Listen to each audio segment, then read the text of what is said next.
ప్రియ శ్రోతలు, మీ బైబిళ్లు తెరవండి.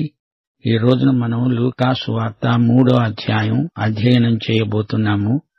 మొదటి వచనం నుండి. తిబెరి కైసరు ఏలుబడిలో 15వ సంవత్సరమందు యూదయకు పొంతి పిలాతు అధిపతిగాను, గలిలయకు హెరోదు చతుర్థాధిపతిగాను, ఇతూరయ్య త్రికోనితి దేశాలకు అతని తమ్ముడైన ఫిలిప్పు చతుర్థాధిపతిగాను, అబిలేనే దేశానికి లుసానియ అధిపతిగాను, అన్నా కయప ప్రధాన యాజకులుగాను ఉన్న కాలమున అరణ్యములోనున్న జకర్యా కుమారుడైన యోహాను నొద్దకు దేవుని వాక్యం వచ్చింది. సమకాలీన రాజకీయ పరిస్థితులను లూకా ఒక చరిత్రకారుడుగా పేర్కొంటున్నాడు. క్రీస్తు రాకడకు సిద్ధపాటుగా నైతిక సంస్కరణ ఉద్యమాన్ని యోహాను నిర్వహించాడు. దానికి నీటి బాప్తిస్మం ఒక సంకేతంగా ఉపకరించింది. క్రీస్తు ఇచ్చే ఆత్మ బాప్తిస్మంలో నిజమైన ఆంతరంగికమైన పరివర్తన అనుభవైక వేద్యమవుతుంది. యేసు మానవుడు, పరిపూర్ణ మానవుడు. లూకా యేసును నిష్కళంక పరిశుద్ధ వ్యక్తిగా ఎత్తిచూపుతున్నాడు. ఆదాము నుండి మానవ చరిత్రను తవ్వుకొస్తున్నాడు లూకా. మరియ కూడా దావీదు కుమారుడైన నాతాను ద్వారా దావీదు వంశీకురాలైంది. 1 దినవృత్తాంతములు 3వ అధ్యాయం 5వ వచనం, లూకాసు వార్త 3వ అధ్యాయం 31వ వచనం పోల్చి చూస్తే నాతాను పేరు బయటికొస్తుంది. ఆ ముగ్గురు వ్యక్తులు పేర్కొనబడ్డారు. కైసర్ ఔగుస్తు యేసు పుట్టినప్పుడు రోమా చక్రవర్తి. ఇప్పుడు తిబెరి కైసరున్నాడు. ఇతడు సాహసికుడు, క్రూరుడు, తెలివైనవాడు, ఉపాయశాలి. లోక విజేతనైపోవాలని కలలు కంటున్నాడు. అన్నా కయప ప్రధాన యాజకులు. ఇద్దరు ప్రధాన యాజకులు ఎలా ఉన్నారు? రోమా ప్రభుత్వపు ఒత్తిడి యూదుల మతం మీద ఎలా పనిచేసిందో ఇక్కడ మనం గ్రహించగలం. అన్నాకు రాజకీయ అధికారముంది గాని కయప రోమా ప్రభుత్వ అభ్యర్థి. తండ్రిలాగా యోహాను ఒక యాజకుడవటానికి ఇష్టపడలేదు. మత వ్యవస్థ భ్రష్టుపట్టిపోయింది. యోహాను ప్రవక్త అయ్యాడు. యోహాను వ్యక్తిత్వం అలనాటి ఏలీయాను తలపింపచేస్తుంది. మెస్సియా రాబోతున్నాడని యోహాను ప్రజలకు జ్ఞాపకం చేస్తున్నాడు. తండ్రి యాజకుడు గాని దేవుడు యోహానును ప్రవక్త పరిచర్యకు నియమించాడు. 6వ వచనం వరకు అంతా ప్రవచనమే. అంతటా అతడు వచ్చి పాపక్షమాపణ నిమిత్తము మారు మనస్సు విషయమైన బాప్తిస్మము పొందాలని యొర్దాను నదీ ప్రదేశమందంతటా ప్రకటిస్తున్నాడు. ప్రభువు మార్గము సిద్ధపరచండి, ఆయన త్రోవలు సరళం చేయండి. ప్రతి పల్లము పూడ్చబడుతుంది, ప్రతి కొండ మెట్ట పల్లము చేయబడుతుంది.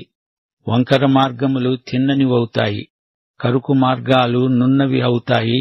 సకల శరీరులు దేవుని రక్షణ చూస్తారు అని అరణ్యములో కేకలు వేస్తున్న ఒక నిశ్శబ్దము అని ప్రవక్త అయిన యెషయా వాక్యముల గ్రంథమందు రాయబడినట్లు ఇది జరిగింది. శ్రోతలు వింటున్నారా? యోహాను మారుమనస్సు బాప్తిసం ప్రకటించాడు. ప్రవక్తల క్రమంలో ఈ యోహాను చివరివాడు. పాత నిబంధన కోవకు చెందిన ప్రవక్త. కొత్త నిబంధనలో అడుగుపెట్టాడు. కొద్ది పుటల్లో అలా కనిపించి అలా వెళ్లిపోయాడు. ఆయన భాష, ఆయన ధరించిన దుస్తులు నాగరికమైనవి కావు. మోటు మనిషి, అడవి మనిషిలాగా కనిపించాడు గాని అతడు దేవుని దృష్టిలో చాలా గొప్ప ప్రవక్త. ఆయన భోజనం కూడా అనాగరికమే గాని ఆయన ఎంతో గొప్ప హతసాక్షి. ఈ రోజుల్లో దేవుని తీర్పును ఎవరూ విననొల్లరు. ప్రసంగ వేదికల నుండి అందరికీ ఇష్టమైన ఇచ్చకపు మాటలే ఈ రోజున వినపడుతున్నాయి. శోచనీయం.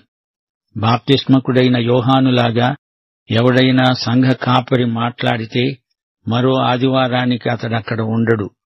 శ్రోతలు వింటున్నారా? దేవుడు ఈ సందేశాన్ని ప్రకటించడానికి నాటి గొప్ప మతనాయకులలో ఎవరినీ వాడుకోలేదు. బాప్తిస్మకుడైన యోహానును దేవుడు వాడుకున్నాడు. ప్రవక్తలలో చిట్టచివరివాడు ఈ యోహాను. యెషయా ప్రవచనాలలో యోహాను పరిచర్య పేర్కొనబడింది. బాప్తిస్మకుడైన యోహాను ప్రవచనములలోని మహాప్రవక్త. నైతిక విప్లవ ప్రయోక్త. లూకాసు వార్త 3వ అధ్యాయం 7 నుండి 19వ వచనం వరకు యోహాను సేవ ఇక్కడ వివరించబడింది.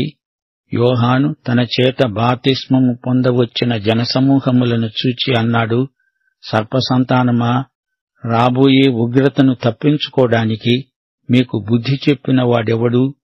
మారు మనసుకు తగిన ఫలాలు ఫలించండి. అబ్రహాము మాకు తండ్రి అని మీలో మీరు అనుకొన మొదలు పెట్టవద్దు. దేవుడు ఈ రాళ్ల వలన అబ్రహామునకు పిల్లలను పుట్టించగలడని మీతో చెబుతున్నాను. ఇప్పుడే గొడ్డలి చెట్ల వేరున ఉంచబడి ఉన్నది గనుక మంచి ఫలము ఫలించని ప్రతి చెట్టు నరకబడి అగ్నిలో వేయబడుతుంది. అందుకు జనులు అడిగారు, అలాగైతే మేము ఏమి చెయ్యాలి? అతడన్నాడు, 2 అంగీలు గలవాడు ఏమీ లేనివానికి ఇవ్వాలి. ఆహారము గలవాడు అలాగే చెయ్యాలి. సుంకరులు బాప్తిస్మము పొందగోరి వచ్చి అతణ్ణి అడిగారు, బోధకుడా, మేమేమి చేయాలి? అతడన్నాడు, మీకు నిర్ణయించబడిన దానికంటే ఎక్కువ తీసుకోవద్దు. సైనికులు అడిగారు, మేమేమి చెయ్యాలి? అందుకు అతడన్నాడు, ఎవరినీ బాధ పెట్టకుండా, ఎవరి మీద అపనింద వేయకుండా మీ జీతాలతో తృప్తి పొంది ఉండండి. యోహాను మారుమనస్సు ప్రబోధాలు చేశాడు. ఒకటి విడిచి మరొకటి చేపట్టడం మారుమనస్సు. రక్షించే విశ్వాసంలో మారుమనస్సు లేక పశ్చాత్తాపం ఒక భాగం. పాపము నుండి నీతిలోకి రావాలి. అప్పుడే కృప అంటే ఏమిటో ఎవరికైనా బోధపడుతుంది. యేసునందలి విశ్వాసానికి యేసు నుండి మనకు లభించేది కృప.